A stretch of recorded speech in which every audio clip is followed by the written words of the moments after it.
Assalamualaikum warahmatullahi wabarakatuh. Selamat pagi Bapak Ibu anggota Perwakilan Sumber Diri Tantro.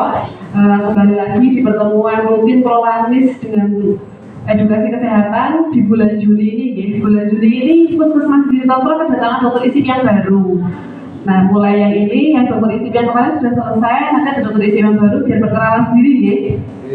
Untuk bulan Juni ini kita tema edukasi atau penyuluhannya itu adalah tentang pentingnya pemeriksaan berkala. Untuk anggota Perwakilan sendiri sudah melakukan pemeriksaan berkala dari sudah ya? Sudah. Untuk yang DF setiap bulan, untuk yang hipertensi 6 bulan sekali. Nah, untuk itu biar mempersingkat waktu langsung mawon ya. Ini monggo Bu.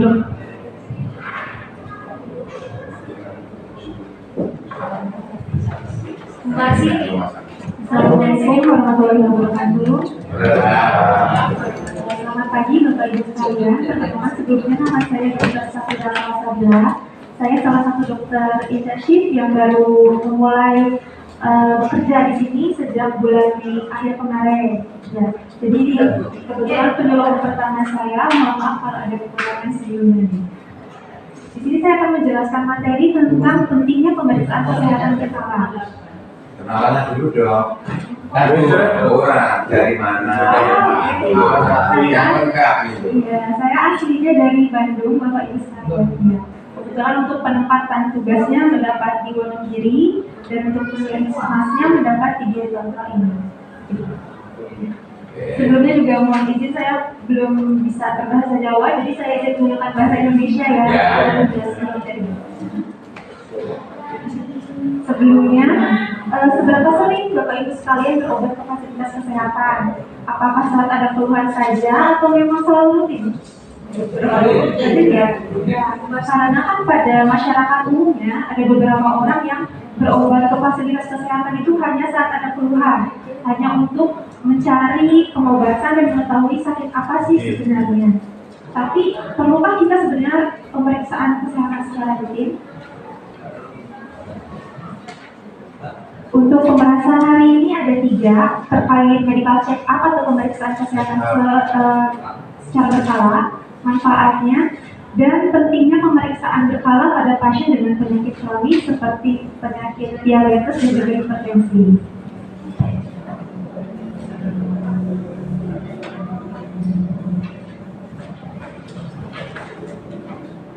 Yang pertama, apa itu medical check up?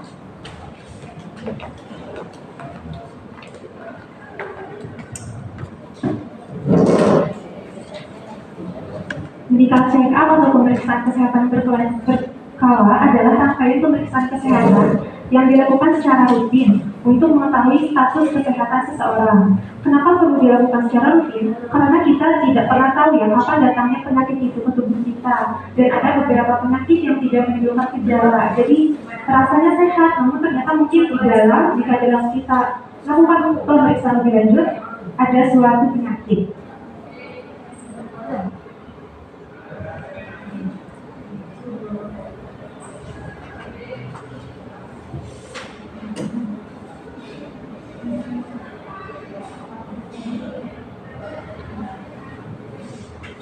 Kapan perlu melakukan pemeriksaan secara rutin? Sebenarnya untuk pemeriksaan kesehatan itu kita tidak perlu menunggu ada gejala baru berobat.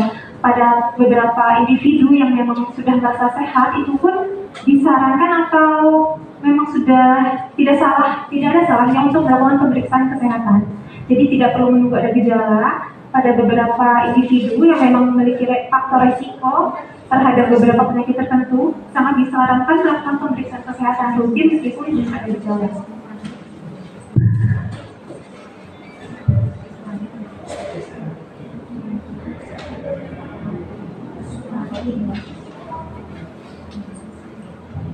Kemudian mengapa masih ada masyarakat yang merasa tidak perlu deh melakukan pemeriksaan kesehatan ke fasilitas kesehatan? Yang pertama, merasa sehat. Jadi mungkin ada beberapa orang dengan resiko, misalkan ada riwayat sakit hipertensi dari ibunya, riwayat gula dari orang tuanya, namun masih merasa sehat, jadi tidak merasa perlu untuk datang berobat dan memeriksakan dirinya. Atau ada juga beberapa pasien yang paranoid. Jadi kemarin juga saya ketemu pasiennya ini sudah ada luka di badannya, ada seperti penumpukan nanah. Terus saya tanya, kenapa baru berobat sekarang? Kenapa tidak langsung berobat ke dokter spesialis? Katanya, saya takut dong, saya takut nanti kalau harus operasi bagaimana. Pokoknya pasiennya merasa takut untuk ditelusuri lebih lanjut terkait penyakitnya, takut untuk mengetahui sebenarnya sakit apa sih. Nah, padahal kan jika seandainya kita obati lebih awal, maka kita bisa obati pada tahap penyakit yang masih awal. Kalau misalkan terus menunda-nunda karena alasan takut ketemu dokter, takut mengetahui sakitnya itu sebenarnya apa, takut ternyata mengalami sakit yang parah, stadium akhir, maka kan nanti pengobatannya pun akan lebih sulit, memakan waktu, memakan biaya, dan memakan tenaga juga.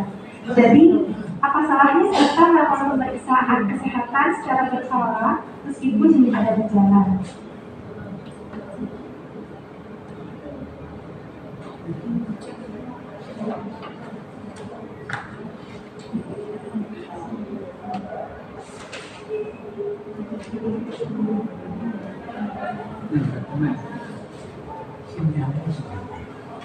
Selanjutnya terkait manfaat pemeriksaan kesehatan secara berkala.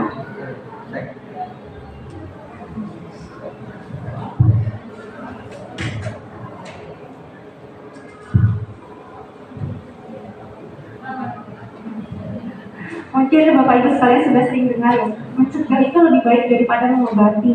Jadi dibandingkan sudah ada kesakitan, lebih baik dicegah terlebih dahulu. Kita periksakan kesehatan terlebih dahulu. Kita coba identifikasi apakah ada faktor-faktor risiko tertentu yang menyebabkan Bapak Ibu sekalian memang cenderung mengalami suatu penyakit tertentu.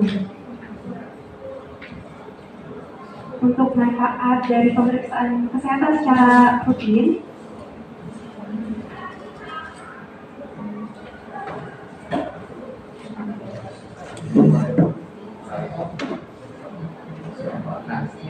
yang pertama adalah untuk mengetahui kondisi kesehatan. Jadi meskipun belum ada keluhan, jika kita melakukan pemeriksaan kesehatan ke fasilitas kesehatan, kita akan tahu bagaimana kondisi kesehatannya. Apakah dari pemeriksaan tanda vital, berat badan, tinggi badan, apakah itu sudah ideal, apakah sudah dalam batas normal. Kemudian dari pemeriksaan laboratoriumnya juga apakah dalam batas normal, kita bisa tahu apakah kondisi kesehatan kita saat ini itu sehat atau tidak. Meskipun sehari-hari kita, mungkin Bapak Ibu sekalian sudah menerapkan pola hidup sehat, makan yang bergizi, olahraga teratur, namun sama halnya seperti alat elektronik atau mobil motor, meskipun kita selalu menggunakannya, kita merawatnya, tapi tetap harus rutin kita servis, kita bawa ke bengkel untuk pemeliharaan mereka ya. Kalau dari luar mungkin bannya bagus, tapi kita harus cek bagian dalamnya, apakah benar perawatannya sudah maksimal. Sama seperti manusia juga, meskipun sudah kita coba terapkan gaya hidup sehat, kita perlu konfirmasi nih dengan pemeriksaan lebih lanjut dari lab dan juga penunjang apakah memang kondisinya benar-benar sehat. Kemudian yang kedua, deteksi dini dan pencegahan. Tadi yang sudah saya jelaskan, dengan pemeriksaan kesehatan kita bisa mengetahui penyakit-penyakit apa saja yang ternyata beresiko kita miliki. Misalkan pasien-pasien dengan tadi riwayat keluarga memiliki penyakit genetik seperti darah tinggi, gula, kolesterol. Pasien-pasien yang memang berat badannya berlebih, kolesterolnya tinggi, itu kan ada resiko mengalami penyakit jantung, penyakit stroke. Itu kita bisa ketahui dengan pemeriksaan kesehatan secara berkala. Kemudian dapat kita cegah lebih awal juga.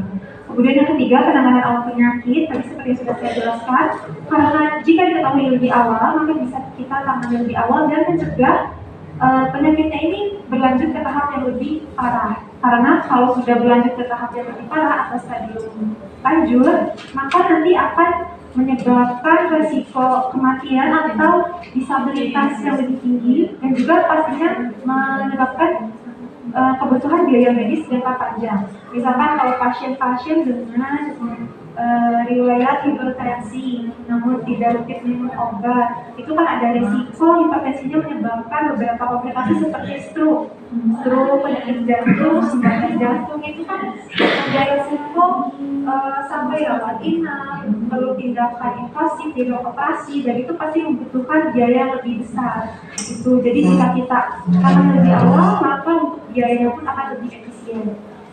Kemudian juga dengan pemeriksaan rutin kita akan memiliki data kesehatan secara berkala. Kita bisa lihat pemeriksaan sebelumnya hasilnya bagaimana, kemudian pemeriksaan sekarang kok menurun hasilnya, terus kita coba identifikasi, misalkan sebulan terakhir kira-kira kebiasaannya gimana sih, apakah ada makan-makanan tertentu yang bisa menyebabkan tensinya semakin tinggi atau sebagainya. Kemudian kalau dari pemeriksaan kesehatan rutin atau biasa mungkin sering dikenal dengan medical check up, untuk yang diperiksa biasanya apa saja sih? Yang pertama kita lihat dulu dari riwayat penyakit, apakah dari riwayat penyakit menular, riwayat penyakit turunan, atau riwayat penyakit yang sudah diderita oleh pasiennya.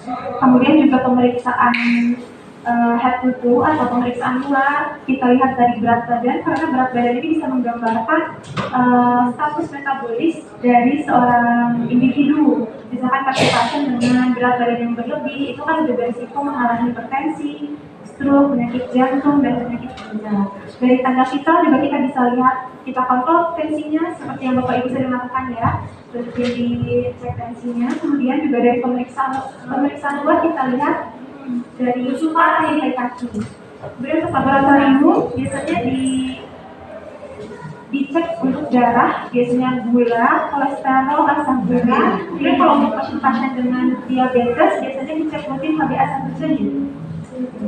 Terus untuk urin juga bisa kita lihat, karena kalau dari urin kita bisa mengecek apakah ada masalah pada ginjalnya atau tidak. Untuk penunjang lainnya ini tergantung indikasi, misalkan pasien-pasien dengan riwayat keluarga punya riwayat yang sakit jantung, misalkan sakit mendadak hingga meninggal, itu biasanya kan mengarah ke arah jantung. Itu bisa dicek rekam jantung, kemudian kita ronsen dadanya.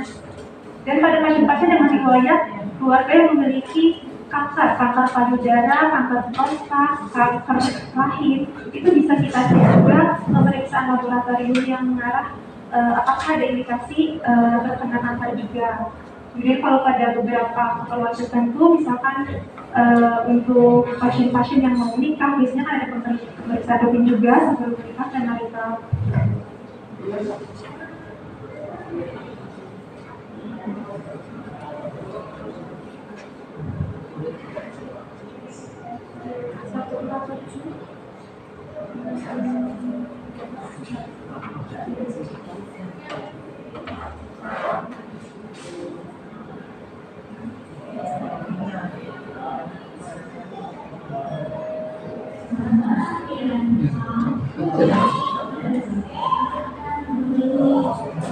Kapan dan seberapa sering harus cek secara keseluruhan? Kalau misalkan Bapak Ibu di puskesmas kan ceknya biasanya hanya berat badan, tekanan darah begitu ya, cek gula, kolesterol, asam urat. Tapi kalau untuk pemeriksaan secara keseluruhan, menurut Asosiasi Kesehatan American Medical Association, untuk pasien-pasien dengan usia orang dewasa lebih dari 18 tahun itu minimal 5 tahun sekali.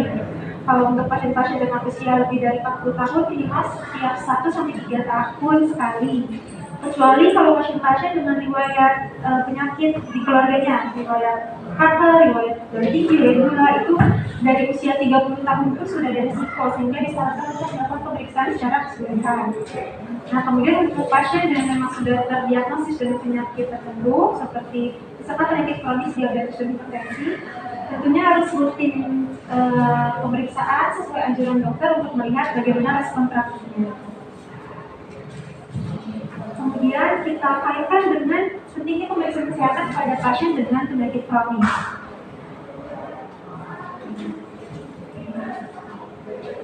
Mengapa pasien dengan hipertensi dan diabetes perlu rutin kontrol? Yang pertama untuk monitoring. Kita coba lihat bagaimana pemeriksaan fisik dan laboratoriumnya. Dari pemeriksaan fisik yang paling sering dilihat adalah berat badan, karena dari berat badan kita bisa melihat indeks massa tubuh. Kita bisa lihat apakah berat badan sudah ideal atau tidak. Karena dengan berat badan yang berlebih pada pasien DM dan juga hipertensi, itu kan menandakan ada penumpukan lemak di tubuh. Nanti akan ada juga resiko lemak itu membuat suatu penumpukan di pembuluh darahnya bisa di otak, kalau di otak menjadi stroke. Penumpukan lemaknya bisa di pembuluh darah jantung, nanti serangan jantung. Begitu ya. Jadi dari pemeriksaan sederhana sesimpel pengukuran berat badan pun kita bisa menilai resikonya. Gitu. Kalau dari laboratorium mungkin sudah biasa dicek ya, gula, asam urat, kolesterol, dan untuk HbA1c pada pasien gula itu untuk melihat juga asam uratnya. Kemudian kita cek juga keluhan, apakah pasiennya ada keluhan baru selain keluhan yang sebelumnya.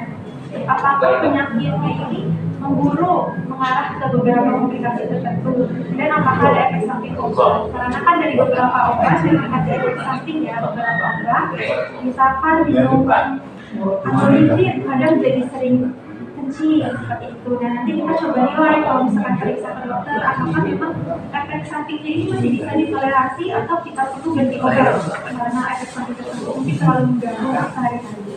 Kemudian kita cek juga respon nadi setiap pemeriksaan. Misalkan kita cek setelah dicek gula kita kasih obatnya satu macam. Kalau misalkan Bapak Ibu tidak dikontrol kan kita tidak bisa menilai untuk obat satu macam itu apakah berhasil atau tidak untuk menurunkan gulanya. Kalau setelah kontrol kita bisa menilai apakah kalau 2 obat, 4 atau 3 obat, atau obat tidak turunnya itu karena ada penyebab lain bukan dari sisi obat. Kemudian yang saya komplikasi jangka panjang.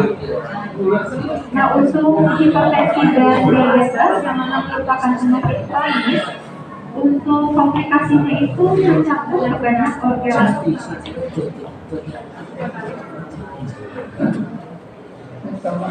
Melibatkan banyak organ tubuh. Yang pertama paling ujung itu ada ginjal, kemudian ada bisa ke hati, bisa ke paru-paru dan jantung, bisa ke otak dan lain sebagainya. Jadi untuk hipertensi dan diabetes ini memang penyakit yang sangat berisiko terhadap banyak organ tubuh.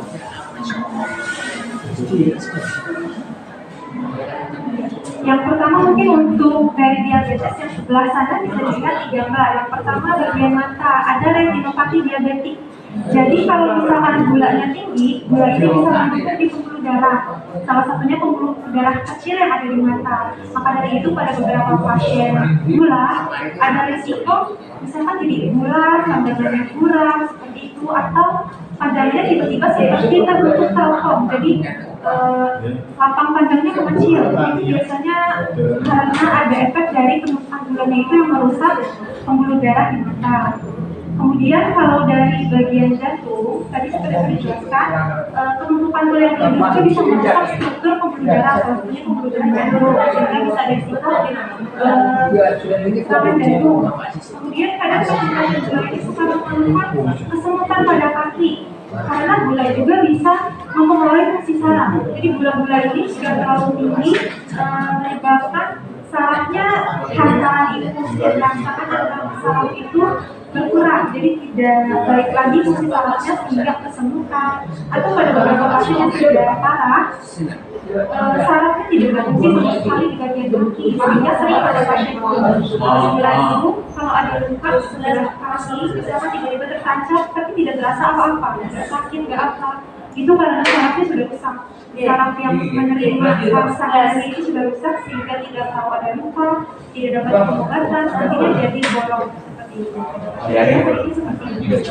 Sama halnya pada pasien dengan darah tinggi, karena tekanan yang terlalu tinggi itu bisa merusak struktur pembuluh darah juga.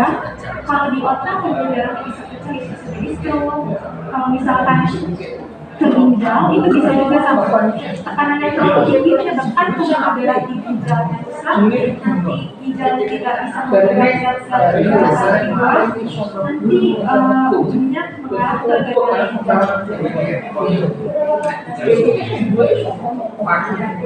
ginjal.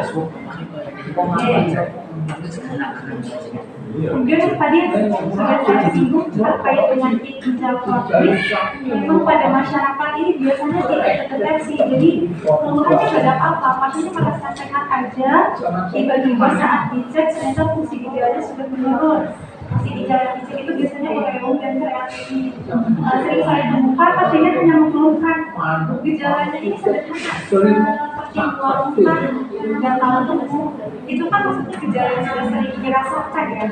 Bisa, jadi gejalanya sederhana, namun kalau tidak dicek kita tidak tahu ternyata fungsi ginjalnya sudah menurun. Efek yang terjadi seperti itu. Kemudian juga tadi karena ada risiko stroke, jadi kita perlu ingat kembali untuk menuruni Menurunkan resiko terkena stroke itu yang pertama kita perlu kelola berat badan karena 1 dari 5 kasus stroke itu berkaitan dengan obesitas. Kemudian juga berkaitan dengan merokok, jadi kebiasaan merokok itu dikurangi dan juga berhubungan dengan konsumsi makanan. 1 dari 4 kasus stroke itu akibat konsumsi buah dan sayur. Jadi untuk sehari-hari perlu ditingkatkan juga konsumsi buah dan sayurnya.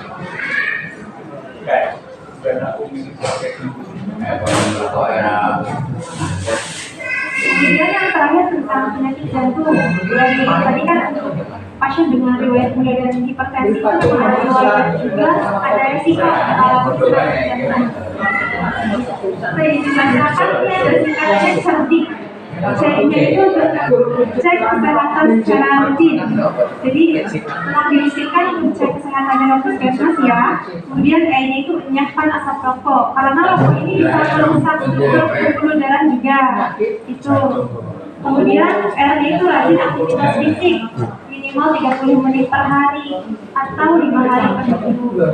Untuk D-nya diet yang sehat dengan kalori seimbang.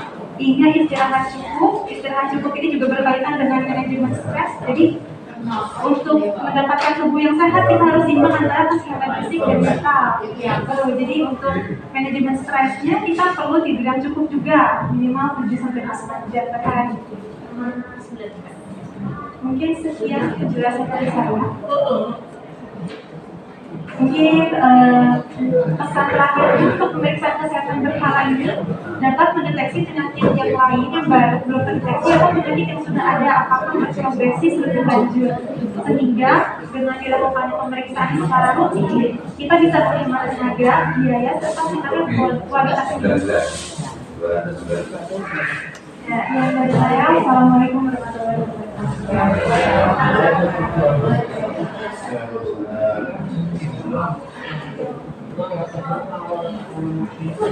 Mungkin dari Bapak Ibu ada yang mau bertanya? Ini dok, Iya. Katanya kalau orang kena diabetes itu pankreasnya sudah tidak berfungsi. Itu apa beku, apa gimana sih? Kalau untuk pasien dengan diabetes itu kan yang terganggunya ada suatu hormon namanya insulin. Ya, insulin itu diproduksinya oleh pankreas. Ya, jadi salah satu sel di pankreas yang produksi insulin. Nah, pada pasien-pasien dengan diabetes ada 2 macam. Jadi ada pasien diabetes tipe 1. Itu pasien dengan memang insulinnya sudah rusak sama sekali. Untuk sel yang memproduksinya di pankreas sudah rusak sama sekali. Jadi biasanya sudah terdeteksi dari masa kecil. Jadi dari kecil sudah ketahuan ada gula karena dari lahir memang selnya itu tidak berfungsi, tidak bisa menghasilkan insulin. Seperti itu. Ada juga pasien-pasien dengan diabetes mellitus tipe 2. Itu yang lebih sering ditemukan di masyarakat, yaitu ketahuannya saat sudah dewasa muda.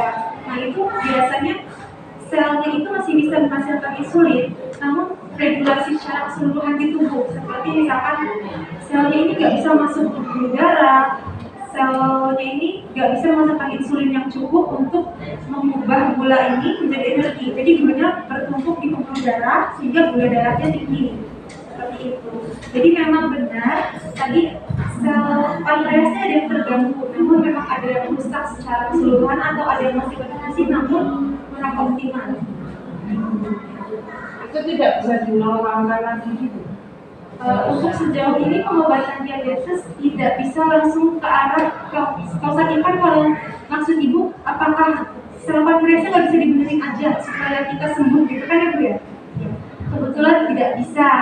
Untuk sel menghasilkan insulin itu sel beta pankreas itu tidak bisa kita sembuhkan karena sudah rusak. Maka dari itu untuk pasien-pasien gula kita obatinya dengan terapi secara berkelanjutan. Terima kasih dok. Ada yang mau bertanya lagi? Tidak, sama pesan. 1 untuk penyakit diabetes itu ada yang dari turunan, ada yang enggak. Nah, kalau yang minta dijelaskan, kalau yang dari turunan apa dari lahir? Kalau tidak itu dari usia berapa? Gitu. Karena kalau turunan itu kalau enggak dari orang tua, gen silang. Kalau ibu anak laki-laki, apa benar? Oh ya. Keduanya, kalau keturunan itu katanya kalau udah dewasa nggak bisa kena, tapi kenyataannya orang tuanya nggak kena, tapi ada anaknya yang kena gitu. Apa itu dari nenek saya nggak tahu ya, itu minta penjelasan. Ini pertanyaan saya. Keduanya, kalau dulu dokter itu menyatakan oh si pasien itu penyakit kronis, itu kan berarti dulu kan hanya keluarga yang tahu, tapi sekarang ini terbuka, pasiennya bisa tahu. Nah, yang pernah terjadi ada yang di kelompok itu malah orang jadi takut sampai tiga itu udah kena. Keduanya orang itu jadi apa psikologisnya itu jadi turun, jadi badan gemuk jadi kurus, itu ada. Itu emang kode kedokteran apa sekarang ini berubah begitu. Dulu memang keluarga yang selalu ngerti, jadi pasien nggak bisa. Nah, tapi sekarang sudah terbuka. Kami tak penjelasan. Terima kasih. Terima kasih untuk pertanyaannya Pak. Dengan Bapak Risa. Untuk pertanyaan pertama tadi terkait diabetes yang berkaitan dengan keturunan ya Pak. Jadi Bapak sempat menanyakan benar memang diabetes itu ada risiko dari penyakit genetik. Jadi kalau orang tuanya ada riwayat diabetes itu bisa ada risiko juga ke anaknya. Namun tadi terkait dengan silang, apakah ibunya yang kena, apakah si anak cowoknya kena itu salah. Jadi untuk diabetes itu penyakit yang diturunkan namun tidak berkaitan dengan jenis kelamin, gitu ya. Jadi tidak ada hubungannya dengan jenis kelamin, namun selanjutnya memang ada keturunan anaknya mau dia laki-laki perempuan tetap ada risiko terkena. Kemudian untuk pertanyaan kedua tadi terkait dengan orang tuanya nggak ada sakit gula, tiba-tiba anaknya sakit gula, gitu ya. Jadi untuk diabetes itu tidak semuanya harus ada riwayat genetik. Bisa saja pasien ini mengalami diabetes tanpa ada riwayat penyakit gula pada orang tuanya. Kenapa dia seperti itu? Yang pertama dari pola hidup. Kalau misalkan pola hidupnya sering makan makanan manis sejak kecil ya, saat dia sering makan gula yang berlebihan. Nah, gula yang berlebihan ini selama jangka waktu yang panjang, misalkan dari remaja sampai dewasa muda, itu secara lambat laun akan merusak sel-sel yang ada di tubuh. Jadi awalnya sel yang menghasilkan insulinnya itu bagus, namun karena konsumsi gula secara berlebihan bisa mengubah regulasi gula dalam tubuh itu sendiri. Jadi untuk diabetes itu bisa terjadi tanpa harus adanya riwayat penyakit dari keluarga.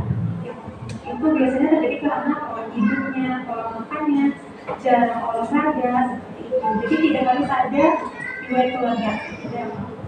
Kemudian untuk yang terakhir terkait kode etik, kalau zaman dulu menurut Bapak pasien-pasien dengan riwayat penyakit kronis itu tidak tahu berarti bahwa dirinya memiliki riwayat penyakit tersebut.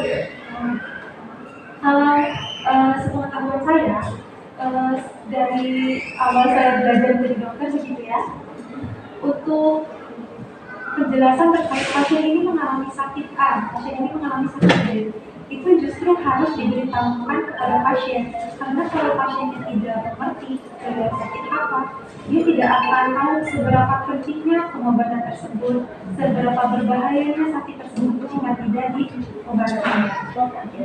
Jadi kalau setahu saya, mau itu penyakit kronis maupun penyakit biasa, pasiennya harus dijelaskan sejelas mungkin Bapak sakit apa, karena apa, kenapa bisa terjadi, pengobatannya bagaimana, komplikasinya bagaimana, itu harus dijelaskan sejelas mungkin kepada pasien agar pengobatan itu berhasil. Karena tidak bisa hanya dengan pemberian obat pasien tidak tahu apa-apa disuruh minum, itu tidak mungkin. Karena pasien itu harus mengerti betapa pentingnya konsumsi obat tersebut, betapa pentingnya mengubah perilaku hidup sehari-hari untuk membantu apakah sudah cukup menjawab? Ada lagi Ya. untuk kadar dari gula kan ada tiga dampak, gula pasir, gula merah, sama gula batu. Berarti itu yang kadar gulanya nilainya berat. Gimana? Gitu. Apa sama tingginya?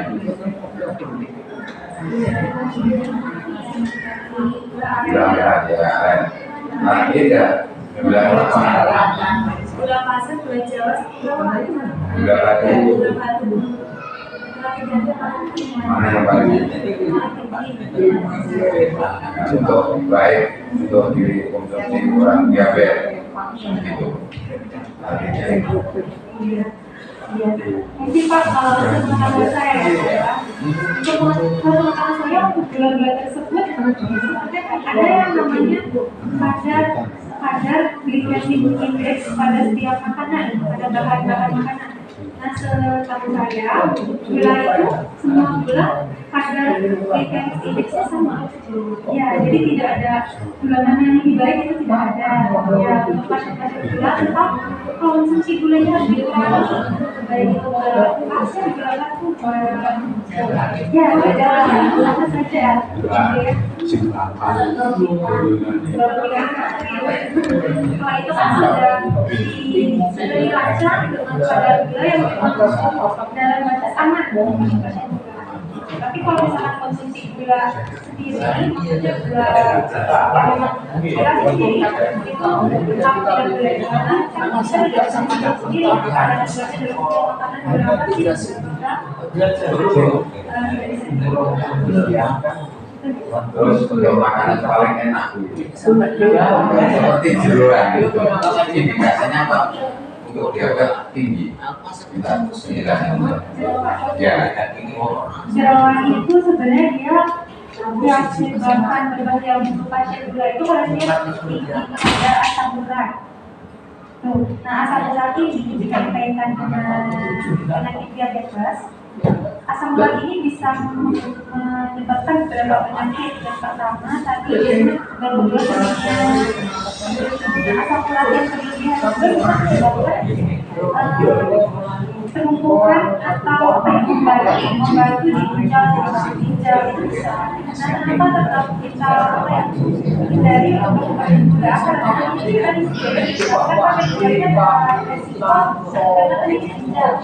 Kalau misalkan ditambah dengan ada resiko asam urat tinggi karena makan jeroan, maka semakin tinggi karena resiko penyakit ginjal ini sudah ada diabetesnya ditambah dari asam urat yang berlebih. Jadi itu untuk mencegah supaya preventif jika terjadinya komplikasi dari penyakit gula tersebut. Dari Bapak Ibu yang lain, ya.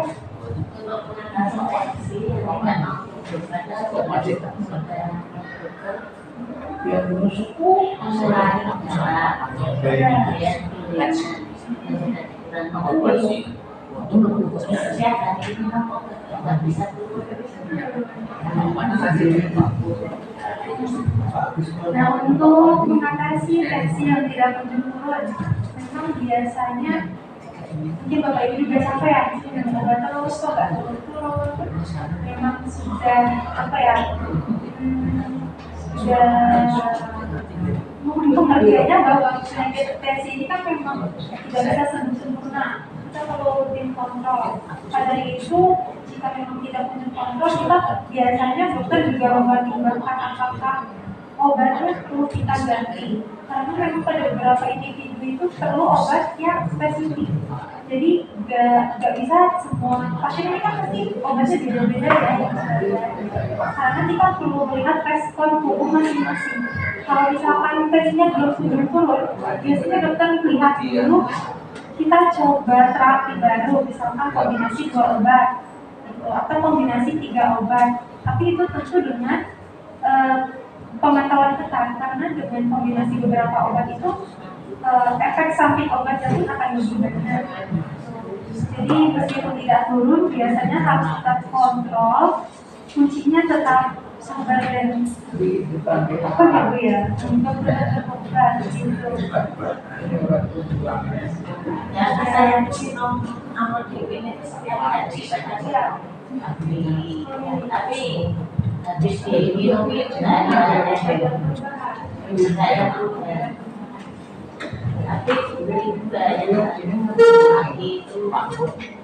yang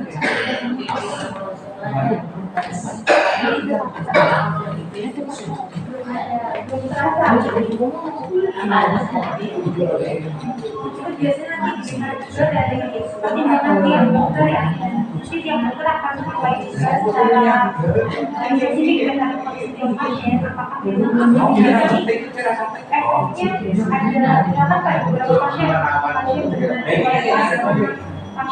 riwayat sakit paru itu ada obat darah tinggi yang sebaiknya diberikan. Jadi biasanya dibagi juga kenapa nih obat, misalkan obat tertentu ini kenapa menunjukkan seksi pasien ini. Nanti coba digali lagi apakah pasien ini ada riwayat sakit paru yang menyebabkan obat ini tidak bisa bekerja secara maksimal. Biasanya atau mungkin kalau selain diganti obat bisa diberikan dosisnya, ada beberapa obat yang memang masih bisa dinaikkan dosisnya. Jadi itu nanti pasti dengan pertimbangan tiap dokter yang melayani akan ada solusi. Jadi kalau nanti hasil lab itu ada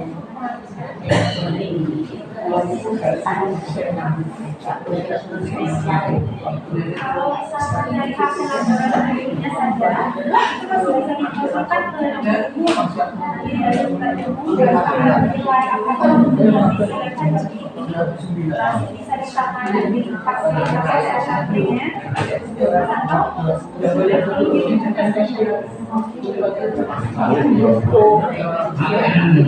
ya, tapi nanti bisa lihat dulu. Kalau masih bisa kita operasi di puskesmas, kita buat resoterapi itu, kalau kemudian hasil baru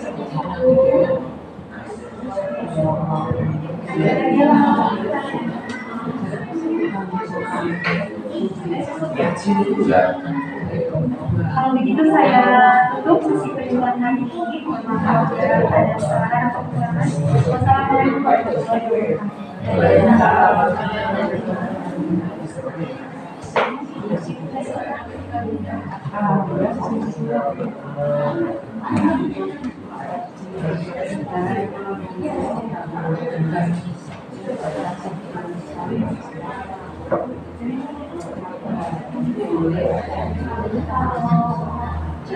wabarakatuh.